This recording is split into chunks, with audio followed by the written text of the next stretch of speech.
Halo Baraya, kumaha daramang, selamat datang di channel Notif Nation. Dan pada video kali ini kami akan membahas sebuah film komedi jadul yang mungkin sudah beberapa kali muncul di layar TV kalian.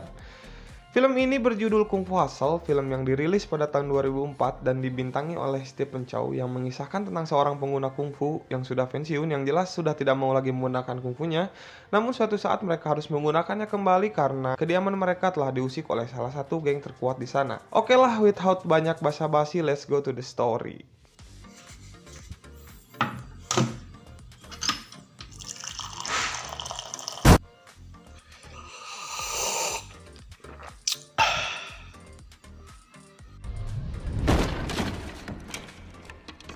Kisah diawali pada malam hari yang pada saat itu seorang bos besar sedang mengamuk di kantor petugas, yang disebabkan oleh ditangkapnya sang istri hanya karena istri dari bos itu melakukan hal yang cukup sepele. Dan ketika bos besar itu cukup membuat takut seluruh kantor, dia pun memutuskan untuk pergi. What are you staring at? You want the ad?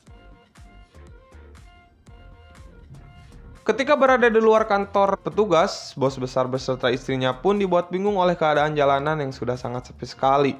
Dan ketika mereka culang-cileng, ternyata mereka sudah dikepung oleh salah satu geng yang sangat ditakuti di daerah itu. Sebagai geng yang sangat terkenal dengan kesadisannya, geng ini tidak segan-segan untuk menghabisi lawannya. Lalu geng yang memegang kendali seluruh kota ini disebut sebagai geng Kampak.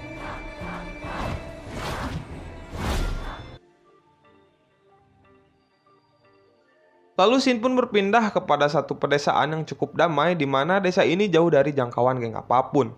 Dan desa ini disebut sebagai desa babi, di mana seluruh penduduknya makmur tanpa ada gangguan dari geng manapun. Yang ternyata di desa ini ada beberapa orang yang cukup tangguh dalam menggunakan jurus-jurus kungfu yang nantinya akan kita ketahui beberapa saat lagi. Hingga tiba di mana datang dua pemuda yang bernama Sing dan Bon yang mengaku sebagai anggota geng Kampak. Lalu mereka berdua mencoba untuk memeras salah satu tukang cukur yang berada di desa itu. Karena saking kompaknya seluruh penduduk desa, seketika mereka pun mengepung Sing yang mencoba memeras tukang cukur itu. You take the first crack. Put it right here. Hingga tiba di mana tukang cukur itu memanggil ibu kosan yang garangnya bukan main dan membuat Sing menyalakan petasan sebagai tanda bantuan yang tadinya hanya untuk menakuti ibu kosan serta seluruh penduduk desa. Dengan tidak sengaja petasan yang dinyalakan oleh Sing mengenai salah satu anggota dari geng Kampak yang asli. Dan karena ulahnya Sing, kini anggota geng Kampak pun mendatangi desa yang damai itu. Dengan alibi jika penduduk desa yang telah menyalakan petasan, maka Sing menunjuk ke arah penduduk desa itu. Sehingga karena kejadian tadi, disinilah akhir dari sebuah desa yang damai. Laundry off the line. You. Just forget it. Dan tepat di saat salah satu anggota geng Kampak akan menebas tukang cukur yang porangesnya bukan main, tiba-tiba dia terlempar ke tong sampah dan tidak ada salah satu dari anggota geng Kampak yang mengetahui mengapa dia bisa berada di tempat sampah dan mengalami patah tulang. Karena kejadian itu, kini anggota geng Kampak meminta bantuan dengan menyalakan sinyal andalan mereka.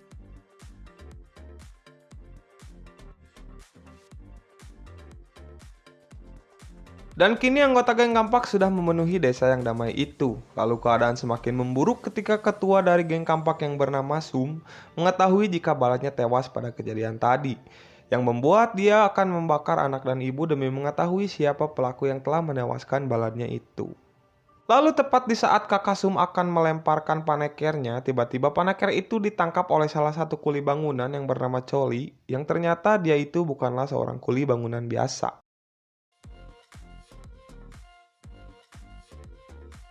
Lalu di saat Choli terpojok, muncullah bapak-bapak penjahit baju yang ternyata dia juga ahli dalam menggunakan jurus kungfu. Dan kini mereka berdua bertarung bersama-sama. Dan kini anggota geng Kampak yang terpojok hendak menggunakan senjata api untuk melawan para ahli kungfu. Tiba-tiba datanglah bapak-bapak tukang mie ayam yang lagi-lagi ternyata dia adalah ahli kungfu yang menggunakan tongkat panjang. Dan kini mereka bertiga berhasil mengalahkan seluruh anggota geng Kampak dari desa itu. We are the bad guys. We're meant to do the killing, and not the other way around. Dan scene pun berpindah pada malam hari yang pada saat itu kakak Sum sedang kekulutus mengenai kekalahan seluruh anggota geng Kampak yang dikarenakan oleh dua orang yang mengaku sebagai anggota dari geng Kampak, yang tidak lain mereka adalah Sing dan Bon. Lalu di saat geng Kampak akan mengabaledog mereka berdua, ternyata Sing jago dalam mengakali gembok yang terkunci, dan seketika kakak Sum pun melepaskan mereka berdua dan akan memanfaatkan mereka berdua. Bingo. Thank you so much. Unbeatable? Unbeatable? You haven't seen me fight yet. You know Kung Fu. Saat itu mereka berdua sedang cingogo di sisi jalan sambil berdiskusi mengenai kungfu, maka Sing bercerita kepada Bon mengenai masa lalunya saat Sing membeli sebuah buku kungfu jurus telapak tangan dewa. Jadi pada suatu hari saat Sing kecil dia sedang berjalan di suatu gang pedesaan, lalu dia dihentikan oleh seorang pria parubaya yang menjual buku kungfu. Lalu setelah Sing membelinya, dia pun berlatih kungfu hingga di mana dia melihat seorang anak wanita yang sedang digulung oleh sekumpulan anak laki-laki. Dan karena Sing merasa dia sudah kuat, maka dia pun mencoba untuk menolong wanita itu, dan yang terjadi It's not in a respectable neighborhood. I never want to see your ugly face. setelah cerita flashback, kita kembali ke desa yang damai itu, dan di situ ada ibu-ibu kosan yang sedang kukulutus pada 3 pendekar kungfu dikarenakan telah menggunakan jurus kungfu sembarangan di desa itu, sehingga membuat desa itu tidak lagi aman dan akan terus diserang oleh seluruh anggota geng kampak. Lalu di saat ibu kosan akan mengusir mereka bertiga, seluruh penduduk desa protes mengenai apa yang ibu kosan itu putuskan untuk mengusir mereka bertiga. Di sisi lain ada Sing yang sedang mengawasi ibu kosan yang sedang kukulutus pada seluruh penduduk desa. Lalu Sing yang melihat ada kesempatan emas mencoba untuk melemparkan pisau ke arah ibu kosan itu. Dan yang terjadi, pisau itu malah mengenai pundaknya sendiri. Dan Sing yang sedang kesakitan menyuruh Bon untuk melemparkan pisau ke arah ibu kosan itu. Dan yang terjadi, pisau yang dilemparkan oleh Bon tertancap di bahunya Sing yang satunya. Dan tepat di saat lemparan terakhir, gagang pisau itu tepat mengenai si ibu kosan, namun bagian besinya tertancap pada tangan Sing. Lalu di saat Bon melihat ibu kosan mendeteksi keberadaan dirinya, tiba-tiba dia mengambil sebuah kotak yang berada di depannya. Yang ternyata kotak itu berisikan ular yang sudah memenuhi tubuh Sing. Dan pada saat Bon akan pergi, dia pun memberi penjelasan jika ular akan diam jika Sing bersiul. Maka Sing pun mulai bersiul dan ternyata dia dicipok oleh 2 ular kobra itu. Dan pada saat yang bersamaan, ibu kosan melihat mereka berdua yang sedang bersembunyi, dan di sini terjadilah balap lari rasa balap motor.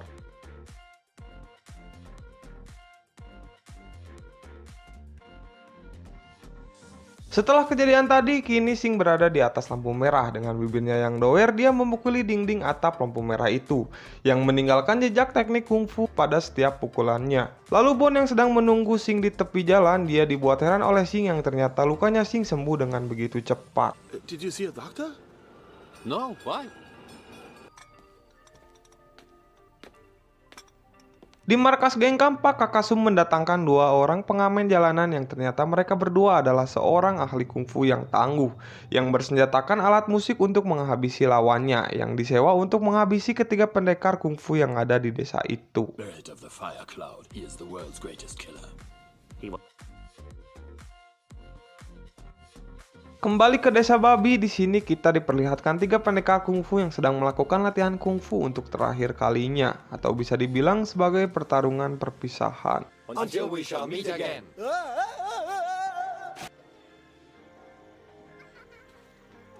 Tiba di malam hari di saat salah satu pendekar kungfu yang bernama Choli meninggalkan desa, dia melihat orang suruhannya Kakak Sum yang sedang memainkan alat musiknya. Karena pada saat itu Choli tidak melihat ada tandanya bahaya dari pria itu, maka dia pun melanjutkan perjalanannya meninggalkan desa. Dan tidak jauh dari tempat dia berjalan, dia merasakan sesuatu yang tidak beres, maka dia pun berbalik arah ke pria itu dan seketika Choli pun terbunuh tanpa melakukan perlawanan. Lalu di sisi lain kita diperlihatkan orang suruhannya Kakak Sum yang lain mendatangi salah satu toko pendekar kungfu yang masih belum saya ketahui namanya, kita panggil saja si tangan besi ya. Lalu orang suruhannya Paman Sum berpura-pura menjadi pembeli dan menanyakan kain yang ada di situ, dan seketika perkelahian pun terjadi. Dan ketika saat si tangan besi akan tertusuk oleh pedang ilusi yang dikeluarkan oleh 2 orang suruhannya Kakak Sum, lalu datanglah bapak-bapak penjual mie ayam dengan tongkatnya menyelamatkan si tangan besi dari hempasan pedang ilusi itu. Dan kini pertarungan pun semakin sengit di mana si tukang mie ayam melakukan perlawanan pada 2 orang suruhannya Kakak Sum. Namun sayang sekali di akhir pertarungan orang suruhannya Kakak Sum berhasil membuat pendekar silat desa itu terpojok. Dan seketika tepat di saat mereka berdua akan menghabisi para pahlawan desa itu, tiba-tiba suara teriakan keras muncul yang membuat senar alat musik yang mereka gunakan putus. Dan teriakan tadi adalah teriakan dari ibu kosan yang ternyata dia adalah seorang ahli kungfu auman singa yang sudah lama pensiun dalam dunia perkungfuan. Karena merasa ada pesilat tangguh lain, maka orang suruhannya Kakak Sum mencoba untuk melarikan diri. Namun sayang usaha mereka berdua sia-sia karena mereka berdua dihadang oleh bapak-bapak kosan yang ternyata dia juga salah satu pengguna kungfu yang hebat. Dan kini kondisi menjadi terbalik di mana kedua orang suruhannya Kakak Sum dapat dikalahkan dengan mudah oleh ibu dan bapak kosan yang telah lama pensiun dari dunia perkungfuan. Get the car started, quick. I told you to get. Lalu Kakak Sum yang sedang memperhatikan orang suruhannya berkelahi dari jauh, tiba-tiba dia didatangi oleh ibu dan bapak kosan yang ternyata sudah berada di dalam mobil Kakak Sum. Lalu seketika ibu kosan itu memberi isyarat seperti berkata, "Sia tong macam-macam kaing, bisi kahaba goblok." Lalu karena kejadian tadi, anggota geng kampak meninggalkan desa itu sambil ngabiri-gidik ketakutan. I cannot hold out much longer. Setelah kejadian tadi, kini seluruh penduduk desa berkumpul untuk melepas kepergian 3 pahlawan desa. Lalu seluruh penduduk di desa dibuat heran oleh ibu dan bapak kosan yang ternyata ahli dalam menggunakan kungfu. Mengapa tidak menggunakan kungfunya dari awal sehingga kejadian ini tidak harus menewaskan mereka bertiga. Dan di sini si ibu kosan menjelaskan jika dia sudah pensiun dalam perkungfuan karena putra mereka telah tewas dalam sebuah pertarungan kungfu. Revenge can be devastating. You would have. Lalu Shin pun berpindah kepada Sing yang sedang kuku lutut kepada Bon karena dia tidak pernah menolong Sing saat dalam kesulitan. Dan Sing pun melihat seorang wanita penjual es krim kado lalu menghampirinya, dan di saat Sing akan merampok tiba-tiba wanita itu menangis dan memberi isyarat apakah Sing lupa pada dirinya.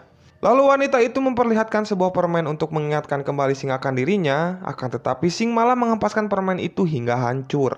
Yang ternyata wanita itu adalah seseorang yang pernah Sing tolong saat mereka berdua masih kecil. Setelah kejadian tadi, Sing pun berlari dan mengusir Bon karena dia hanya menjadi beban Sing saja. Dan Sing pun memberikan uang yang tadi dia ambil dari wanita penjual es krim kado itu kepada Bon, agar Bon pergi dari sisi Sing dan kembali ke desa. Lalu di saat Sing sedang cinggogo sambil ngeholang tarik di sisi jalan, dia diculik oleh geng kampak dan dibawa ke dalam markas geng tersebut. Dan Sing pun langsung dipanggil oleh tangan kanannya Kakak Sum serta direkrut menjadi anggota geng kampak. Dan Sing pun langsung dipertemukan dengan ketua dari geng kampak, yaitu Kakak Sum sendiri. Lalu Kakak Sum pun memberi Sing tugas pertama sebagai anggota geng kampak untuk menyelundup ke dalam penjara sakit jiwa dan membebaskan petarung kungfu yang sangat kuat. Get the man in there. Out. Here's your toolkit. 5 minutes. Now go.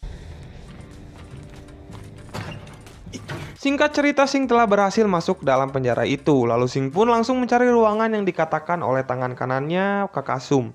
Tiba-tiba ketika Sing berada di depan pintu kamar yang dia tuju, ia pun melihat banyak sekali darah keluar dari pintu itu, yang ternyata itu hanyalah sebuah ilusi saja. Dan Sing pun langsung masuk ke dalam dan bertemu dengan seorang pria tua penunggu di situ, dan Sing pun langsung membawanya ke markas geng kampak. Sesampainya di markas geng kampak, mereka meragukan kehebatan pria yang mengaku dirinya sebagai pengguna kungfu terhebat karena penampilannya terlihat seperti orang biasa saja. Lalu Kakak Sum menyuruh anggotanya untuk mengetes kemampuannya, dan ternyata benar dia adalah seseorang petarung kungfu terhebat. Setelah pergi dan menghancurkan tembok dari markas geng kampak, dia bertemu dengan ibu dan bapak kosan yang kebetulan sedang berada di sana. Sambil membawa sebuah lonceng yang sangat besar, mereka berdua berniat untuk menghancurkan markas geng kampak. Lalu di sini saya baru tahu ternyata ibu dan bapak kosan namanya adalah Yonghwa dan Putri Naga. Lalu setelah beberapa perbacotan, pertandingan hebat pun dimulai. Dan di tengah pertarungan hebat, ibu dan bapak kosan yang sudah kewalahan melawan bapak-bapak itu, mereka berdua mencoba membuat sebuah lubang pada lonceng yang mereka bawa tadi, untuk nantinya dapat digunakan sebagai toa agar teriakan dari si ibu kosan semakin powerful. Dan ketika rencana mereka berdua berhasil setelah si ibu kosan itu membuat lubang pada loncengnya, lalu dia berteriak menggunakan loncengnya yang membuat hampir seluruh markas geng kampak hancur, dan membuat aki-aki itu pun terluka cukup parah. Dan di saat ibu kosan akan berteriak kembali untuk menghabisi aki-aki itu, tiba-tiba si aki itu menyerah yang membuat si ibu kosan menyimpan loncengnya. Lalu aki-aki yang melihat ada kesempatan untuk menyerang, maka dia pun langsung menyerang ibu dan bapak kosan dengan sebuah alat berbentuk bunga yang saya tidak tahu itu apa. Kakak Sum yang melihat mereka bertiga sedang mengunci satu sama lain, maka dia menyuruh Sing untuk memukul ibu dan bapak kosan yang sudah tidak dapat melawan lagi. Lalu Kakak Sum yang terus mendesak Sing agar cepat memukul mereka, dan yang terjadi Sing malah memukul Kakak Sum beserta aki-aki yang sudah tidak dapat melakukan perlawanan lagi. Dan seketika aki-aki itu pun murka yang langsung menghantam Sing sehingga Sing sekarat. Dan setelah si aki-aki itu membuat Sing sekarat, dia dibuat bingung dengan hilangnya Sing beserta ibu dan bapak kosan yang membuat kakak Su marah dan langsung dihajar oleh si aki-aki itu, sehingga membuat dia tewas langsung di tempat.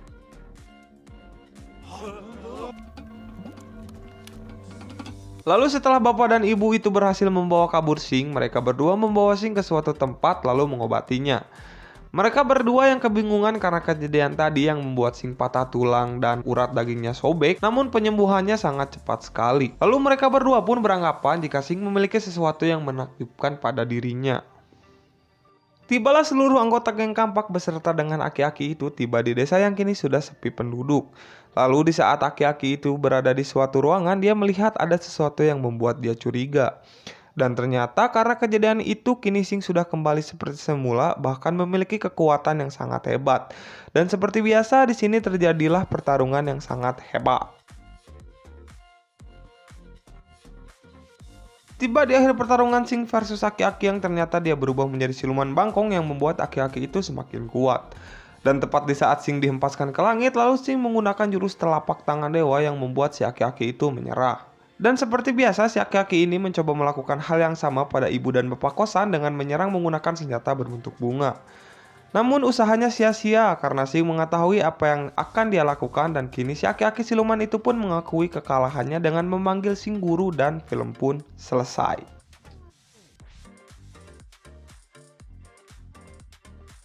Oke barayaku sekalian, itu dia alur cerita film Kung Fu Hustle, film yang cukup nostalgik untuk kita tonton ulang bukan? Dan ada beberapa makna yang bisa kita ambil dari film ini, yaitu kita tidak perlu jadi orang lain untuk terlihat hebat. Jadilah diri kamu sendiri dan buat diri kamu terlihat hebat. Merenet, oke. Oke Baraya, itu saja yang bisa kami sampaikan pada video ini. Mohon maaf jika ada kesalahan dan kata-kata yang kurang enak didengar saat kami menyampaikan alur cerita dari film ini. Jangan lupa like, komen, dan subscribe. Jangan lupa bagikan ke teman, pacar, atau sahabat kalian. Sampai jumpa di video kami selanjutnya. Hatur nuhun. Bye-bye.